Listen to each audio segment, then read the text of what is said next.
Hello et bienvenue dans cette nouvelle vidéo et surtout dans cette nouvelle série de vidéos où je vais vous partager mes trucs et astuces pour organiser nos voyages. Mais avant de savoir organiser nos voyages, il faut surtout savoir où partir. Vous avez une petite idée vous? Aujourd'hui je vous partage ma wishlist des destinations qu'on rêve de faire. C'est parti!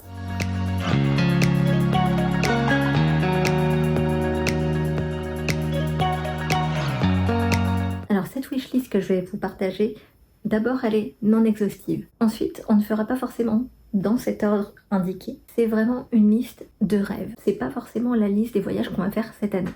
C'est pas forcément la liste des voyages qu'on va faire dans notre vie.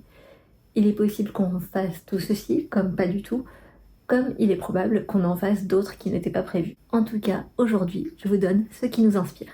Et je vais commencer par le Mexique. Le Mexique, quand on y pense, on pense plage, chaleur, soleil. Alors on va pas commencer à se mentir, hein. Moi on me dit ça, j'y vais tout de suite. Mais avec le Mexique, je dois avouer que j'ai envie d'aller un petit peu plus loin que la formule all-inclusive, que j'aime beaucoup, mais qui ne permet pas forcément d'aller en profondeur dans la culture et les paysages du pays qu'on visite. Et donc, il y a un autre mot qui me parle beaucoup aussi, et c'est le mot road trip. Et si on fait le combo de tout, plage, soleil, chaleur, road trip, et bah on y va tout de suite. Et justement c'est ça qui m'intéresse au Mexique et surtout dans la région du Yucatan. C'est vraiment ce dépaysement et cette culture que j'ai envie de découvrir. Donc j'ai pas juste envie de voir les plages de Cancun, si vous voyez ce que je veux dire. Autre destination qui me parle beaucoup, c'est le Canada. Le Canada, je suis tombée en amour avec ce pays sans même y avoir mis les pieds. C'est vraiment une destination que je rêve de faire. Alors, allez savoir pourquoi, parce que je suis plutôt plage, chaleur, etc. Et c'est pas forcément ce à quoi on pense quand on pense au Canada, n'est-ce pas? Et surtout, il y a d'un côté l'Est que j'aimerais faire, donc la partie francophone, on va dire, avec le Québec. C'est un peu nos cousins outre-Atlantique. Et rien que l'accent me fait voyager. La culture du peu que j'en connais, qu'on aperçoit, m'attire beaucoup. Et les paysages n'ont pas l'air vilains du tout. Donc ce petit combo-là me plaît énormément. Et de l'autre côté, il y a Vancouver, il y a les grands parcs nationaux aussi qui n'ont a priori rien à envier aux parcs nationaux américains. Il y a aussi une de mes amies qui habite à Vancouver. Donc les deux parties, entre les deux, mon cœur balance. Hein. C'est vraiment une destination que je rêve de faire et j'espère pouvoir faire au moins une des deux parties un jour. Et c'est surtout pour moi un pays qu'on ne peut pas faire en un seul voyage. Alors, si tout est possible, hein, mais dans un laps de temps relativement raisonnable, c'est quand même compliqué. Donc, le Canada, 2 voyages, facile, l'Est ou l'Ouest, mais j'adorerais faire ça. Et en parlant de destinations qui nécessitent plus d'un voyage, je parle bien sûr des États-Unis. Alors si vous avez vu nos vidéos précédentes, vous savez qu'on aime beaucoup les États-Unis, qu'on y a déjà mis les pieds. Et j'y ai surtout mis les pieds 3 fois. Parce que les vidéos que vous avez vues, c'est notre dernier road trip aux États-Unis en famille. C'est la première fois qu'on y allait avec Baby Girl. Et en fait, si on y était 3 fois, c'est parce que c'était génial déjà. Alors oui, on a fait 3 fois l'Ouest américain, entre autres. Parce que la première fois, on a fait l'Ouest américain, un peu dans son cliché. Los Angeles, Grand Canyon, Route 66. On a fait Bryce Canyon aussi, Zion. On a fait Las Vegas, évidemment. San Francisco, encore évidemment. Et on est aussi descendu une partie de la côte californienne. Après cette petite boucle de l'Ouest américain en 15 jours, oui, très rapide.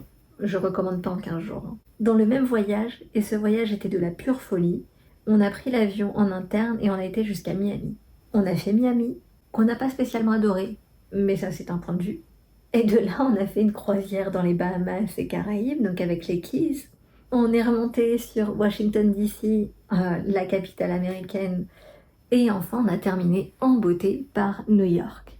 Ce voyage, il a eu pour conséquence de nous faire tomber en amour pour les grands espaces pour la culture américaine, pour les road trips. Et du coup, on a récidivé. L'année suivante, on est retourné aux États-Unis, à nouveau dans l'Ouest américain. Et on a refait cette fameuse boucle, tout autant similaire que différente. C'est-à-dire qu'au lieu de faire Palm Springs comme on a fait la première fois, on a fait Joshua Tree. Au lieu de faire Grand Canyon, on a vraiment privilégié Flagstaff et la Route 66. Au lieu de remonter directement sur Bryce Canyon, on a fait Monument Valley, et ainsi de suite, et on a surtout rallongé certaines étapes. Au lieu de faire un jour, une nuit, on a fait 2-3 jours au même endroit. Et du coup, on a fait ce voyage sur 3 semaines, et là, même si c'est rapide, on va pas se mentir, 3 semaines aux États-Unis, c'est intense. On découvre vraiment plus cette partie qui est déjà très grande des États-Unis. Et surtout, on a pu faire une portion de la route californienne qu'on n'avait pas pu faire la première année. On a pu descendre un petit peu, mais pas complètement, parce que c'est une région qui est très très sensible au changement climatique, etc. Et du coup, beaucoup d'éboulements, beaucoup de routes barrées, de portions complètement condamnées. Donc, en 3 ans, on a fait étape par étape, et je suis même pas sûre qu'on ait fait toute la route. En tout cas, c'était vraiment un très beau voyage à nouveau. Et quand on a eu notre petite baby girl, on n'a eu qu'une envie, c'était de reproduire ce voyage et de partager ces choses-là avec elle. Et ça a été un succès, puisqu'elle a adoré. Et du coup, oui, on aimerait retourner aux États-Unis. Pour l'Ouest américain, oui. On me dit demain t'y vas, j'y vais. J'hésite pas une seconde. Mais j'aimerais aussi découvrir d'autres parties des États-Unis, comme le nord-ouest des États-Unis, avec l'Oregon, l'État de Washington, Yellowstone, toute cette partie-là, j'aimerais beaucoup la faire. Ça a l'air vraiment très très beau. Le Texas m'attire énormément. Ou le sud des États-Unis, avec la Louisiane, ou Nashville, ou toute cette route de la musique, ça serait vraiment hyper intéressant de la faire. Il y a aussi la Floride, qui à la base est un état qui ne m'attirait pas spécialement. Pour moi, c'était un peu un état plage, retraite et parc d'attractions. Mais je suis en train de la redécouvrir grâce à certains influenceurs et des vidéos YouTube sur lesquelles je tombe. Et du coup, c'est un état qui m'attire de plus en plus. Donc, affaire à suivre pour les États-Unis, si un jour on a la chance d'y retourner. Et puis bien sûr, je vous cite tout ça, mais je pense qu'il y a tellement d'autres endroits que j'aimerais faire, Boston, etc. Et je parle même pas de la partie centrale que je connais peut-être un peu moins, qui est peut-être un peu moins touristique aussi, mais je pense qu'il vaut vraiment le détour. Il y a tellement de choses à faire. Les États-Unis, c'est 14 fois la France. On pourrait vraiment faire des voyages toute sa vie aux États-Unis. Je pense qu'on découvrirait toujours quelque chose de nouveau. Bref, vous l'aurez compris, je peux passer des heures et des heures et des heures à vous parler des États-Unis et des destinations que je rêve de faire aux États-Unis. Mais bon, on va pas y passer toute la vidéo non plus. Et si je dois vous citer quelques autres destinations un peu plus rapidement, il y a l'Irlande. L'Irlande, c'est un pays qu'on rêve de faire depuis un bon moment. Je vais vous spoiler un petit peu, on va le faire cette année. Ça faisait vraiment longtemps, comme je vous dis, qu'on voulait y aller, et cette fois on a eu l'opportunité d'y aller. On s'est dit banco, c'est le moment, on y va. Donc il y a un petit road trip à venir, et qui dit road trip dit des vidéos à venir. Donc stay tuned, ok? Dans les destinations françaises, parce que oui, on a une belle France remplie de belles régions et de beaux coins à découvrir. Je connais déjà pas mal la France, j'ai cette chance d'avoir quand même pas mal bougé, mais il y a tellement de coins que je ne connais encore pas. Et s'il y a des destinations en France qu'on veut faire, il y a d'abord la Corse. Alors oui, c'est pas si loin, mais on dépasse la partie continentale métropolitaine de la France. La Corse, ça fait pareil, c'est un peu comme l'Irlande, c'est vraiment une destination que je rêve de faire depuis un très très long moment. J'espère qu'on pourra le faire parce que vraiment ça a l'air d'être un coin génial à découvrir, tellement de choses à faire. Donc voilà, c'est sur ma bucket list française, c'est un peu au top.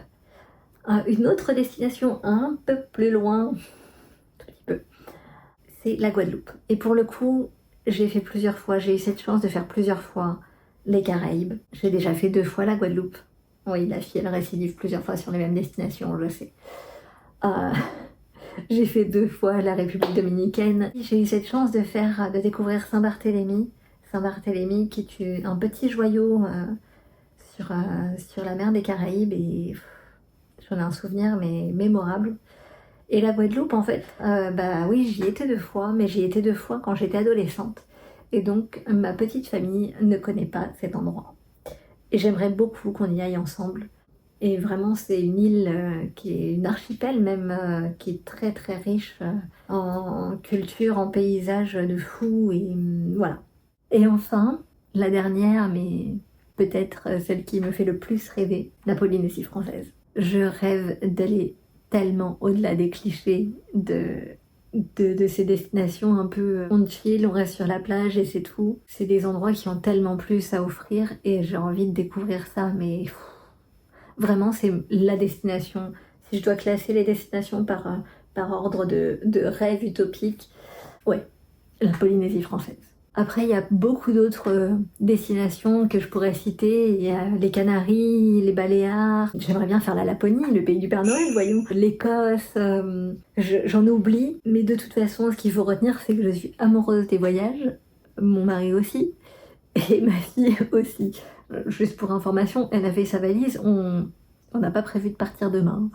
Bref, je vais m'arrêter là pour cette liste non exhaustive de mes envies de voyage. J'espère que cette vidéo vous aura inspiré. Mettez-moi en commentaire juste en dessous là la destination de vos rêves ou votre wishlist, ça peut m'inspirer aussi, qui sait. Je vous dis à bientôt pour de nouvelles vidéos. Voyage, déco, organisation, etc.